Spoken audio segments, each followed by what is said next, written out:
Bonjour, donc c'est le but de cette vidéo, c'est de venir configurer Raspberry Pi et de l'utiliser avec Proteus et Visual Designer, qui permet d'une part de simuler et puis d'uploader tout notre programme dans la carte.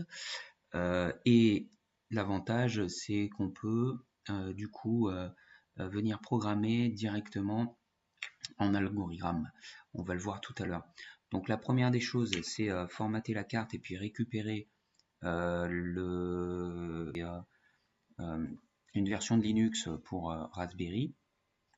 Donc je vais dans Download, Raspbian et il est conseillé de prendre la version Lite puisqu'elle permet de démarrer la carte plus rapidement. Donc il n'y a pas le bureau et puis l'environnement graphique de l'autre version. Voilà, donc une fois que vous downloadez le zip, euh, vous le dézippez eh bien, à un endroit ici en .img. Donc c'est une image qu'il va falloir aller graver sur votre micro carte SD. Pour cela, j'utilise un adaptateur micro SD que je place dans le PC. Donc pour l'instant, j'ai rien dessus, mais un message à ce sujet. Puis je vais utiliser Etcher, qui est un logiciel qui permet du coup de formater et puis d'aller implanter le système d'exploitation sur la microcarte SD. Voilà, donc je choisis mon .img, je vérifie que il va bien travailler sur ma carte SD et je le flash. Voilà, une fois que c'est terminé, donc flash complete, on ferme et puis on va aller voir ce qui se passe et ce qui se trouve sur cette carte. Donc là, il faut la sortir et la remplacer. Donc il y a une partition boot dans laquelle il y a des fichiers et je vais copier des éléments de configuration que Proteus a besoin pour fonctionner avec. Donc je vais dans ces deux points, Programme Data, Lab Center Electronics, Proteus 8, VSM Studio, Driver, Raspberry Pi et Configure. Voilà, je prends ces quatre fichiers là, je les copie sur ma carte. Et dans ces fichiers, il y a deux fichiers que je vais devoir modifier pour pouvoir indiquer à ma carte sur quel réseau se connecter et quel nom prendre. Donc pour le nom en question, je prends le fichier configure.sh, je l'édite par exemple avec UltraEdit et je lui donne un nom, donc ça sera son nom sur le réseau. Par exemple, Raspberry Pi 1, donc un nom bien particulier et bien à elle, bien sûr. Et puis le deuxième qui est wpa-supplicant.conf, que j'édite également. Et ici, en fait, je vais mettre le nom de mon réseau, donc le SSID, et le mot de passe. Donc attention, ne laissez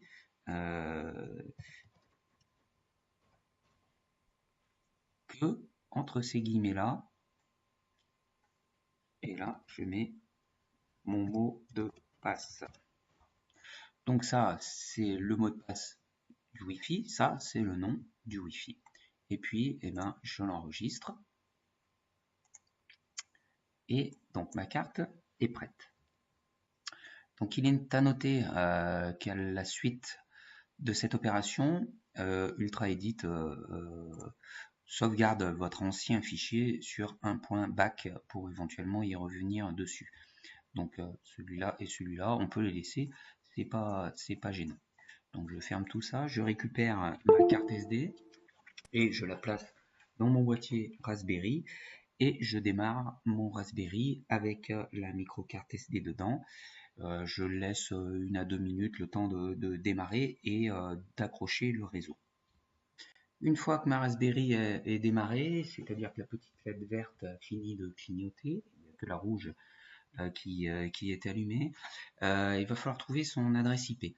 Pour ça, on peut utiliser un petit logiciel Advanced Port Scanner qui permet de scanner une plage d'adresses. Alors là, pour mon petit réseau, euh, je vais rechercher sur 192.168.1 de 1 à 254. Voilà, donc il y a juste ces 254 adresses à scanner. Et donc, je vais voir apparaître normalement tous les éléments qui se trouvent sur mon réseau, donc mon PC actuel avec des infos, adresse MAC, etc. Et il vient de me trouver, donc je peux l'arrêter, ma Raspberry Pi ici en 192.168.1.16. Donc je garde en tête cette adresse-là et elle va me servir dans Proteus que je lance en mode administrateur, très important, et je vais créer un nouveau flowchart. Donc hop, je mets un nom et là je viens choisir Raspberry Pi au lieu de Arduino. Dans ce projet totalement vide, que je vais laisser totalement vide, il va falloir que je vienne mettre des options de projet pour lui indiquer du coup l'adresse de la carte Raspberry. Donc je fais attention qu'il y ait bien ici le processeur RPI 3, Family Raspberry Pi, on programme en SSH et donc l'adresse que je tape, que j'ai scanné tout à l'heure. Le nom d'utilisateur l'administrateur et le mot de passe, je ne le change pas. Par défaut, c'est Pi et Raspberry. Et OK. À ce moment-là, je peux du coup directement uploader. Donc, c'est-à-dire, je vais aller télécharger dans ma Raspberry toute cette configuration de Visual Designer. Alors il m'a dit que il peut pas être utilisé avec Proteus parce qu'il n'y a pas encore les fichiers de configuration. C'est ce qu'il va faire. Donc je fais OK et puis il va se débrouiller pour le faire. C'est une opération qui est un petit peu longue, une dizaine de minutes. Une fois que l'upload est terminé, on peut créer un projet un peu plus conséquent. Donc par exemple, on va venir rajouter ici un IoT Control, c'est-à-dire une page internet ou une application Android sur laquelle on peut placer par exemple un bouton et même un voyant. Donc qui sera allumé, j'en ai mis un de trop, qui sera allumé lorsque j'appuierai sur le bouton. Donc ce panneau là, il est défini ici. Je peux contrôler ces paramètres, soit mettre pour tablette ou mobile. Alors tablette, ça a une bonne résolution. Je peux donner un nom, panneau de contrôle. Voilà, et puis dessus, je vais venir placer mes éléments. Voilà, donc mon voyant et mon bouton. Je peux également toujours dans les paramètres venir choisir une image de fond.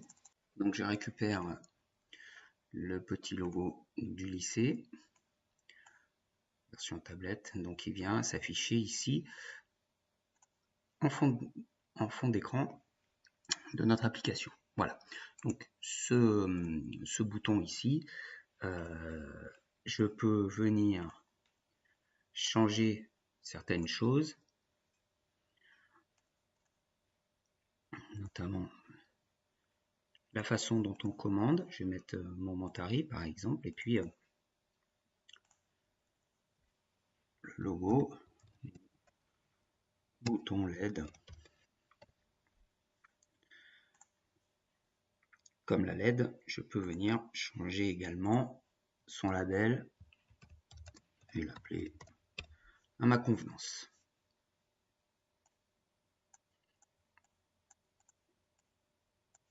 Voilà, une fois que j'ai défini mon panneau de contrôle, eh bien, je vais venir programmer ici par un algorithme ce que je dois faire. Alors, la première des choses à faire, c'est par exemple de mettre l'état de la LED éteinte. Je peux auparavant venir cliquer droit et puis la renommer. Donc je lui donne un nom.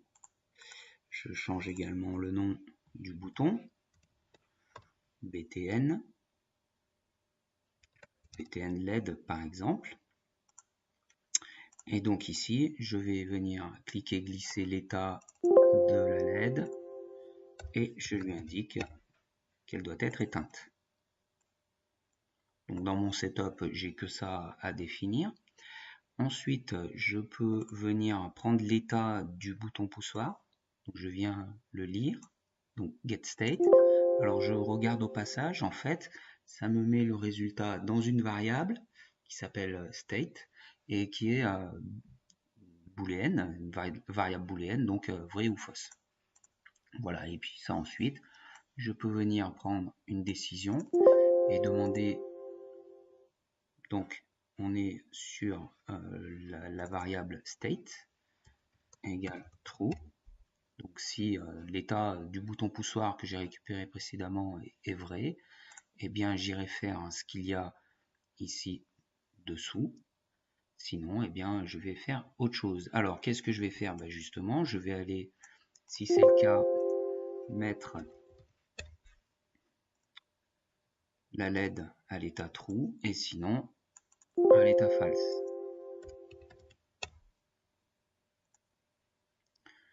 La sortie non ici, je la relie là et ici je reviens là.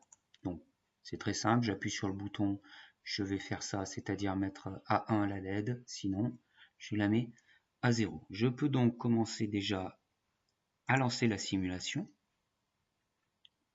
Voilà, donc ici on retrouve notre panneau avec le fond d'écran et puis le bouton et la LED. Donc si j'appuie sur le bouton, la LED s'éclaire, je relâche, la LED s'éteint. Voilà, donc au niveau de la simulation, tout fonctionne.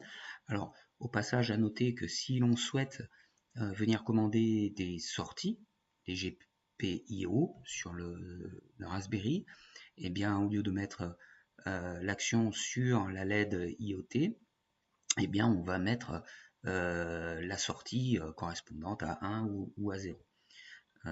Voilà, donc au passage, ces entrées-là, ces GPIO, sont dans la partie schématique capture, où là on peut venir mettre des éléments en plus sur le Raspberry.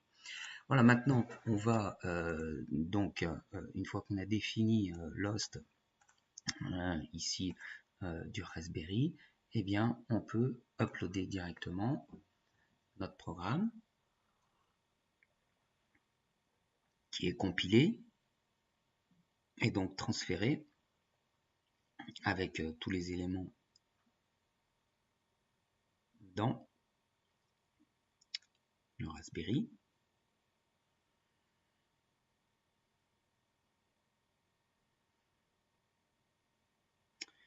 Et lance Visual Designer et donc le service IoT Builder. Et là, et bien maintenant, grâce à une page de navigateur, je tape l'adresse IP de la carte 2.80.81. Je tombe sur mon panneau de contrôle avec le nom que j'ai identifié dans Proteus tout à l'heure. Et puis, je retrouve mon bouton, ma LED, et là, je vais directement attaquer les éléments sur le boîtier, sur la Raspberry elle-même. Voilà, donc il y a un petit temps de décalage par moment. Voilà.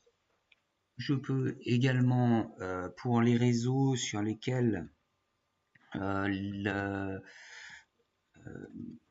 il y a un slice, on ne peut pas attaquer par une adresse IP, on peut mettre le nom de la carte, point local, 2.80.81, et on retombe sur le panneau en lui-même, et ça, du coup, c'est pratique dans les établissements scolaires. Voilà, du coup, maintenant, libre à vous de faire ce que vous voulez dans la programmation au niveau des algorithmes, et la configuration est faite. Bon courage.